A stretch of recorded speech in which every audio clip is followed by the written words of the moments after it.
Nagtipon-tipon ng mga host, staff at executive ng Pinoy Big Brother sa pangunguna ng ABS-CBN ngayong March 24 upang formal na magpaalam sa iconic na bahay ni Kuya na nagsilbing tahanan ng hindi mabilang sa alaala sa loob ng 21 years. Emosyonal ang naging pagtitipon dahil dito nabuo ang maraming kwento ng tagumpay, pagkakaibigan at pangarap ng mga Pilipino.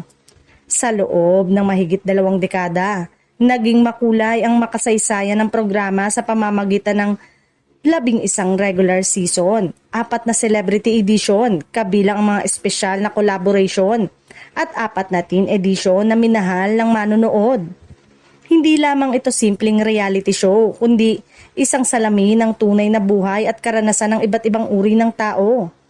Muling nagsama-sama ang mga personalidad na naging bahagi ng programa, kabilang ang host na si Bianca Gonzalez na matagal nang naging muka ng PBB.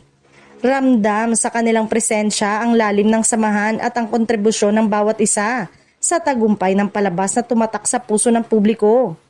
Ayon sa PBB Business Unit Head na si Marcos Vinuya, tuluyan ang lilipat sa bagong tahanan si Kuya, isang simbolo ng panibagong yugto para sa programa. Ibinahagi niya ang detalyeng ito sa podcast ni Bianca na lalong nagpa-excite sa mga tagahanga kung ano ang naghihintay sa susunod na kabanata ng show.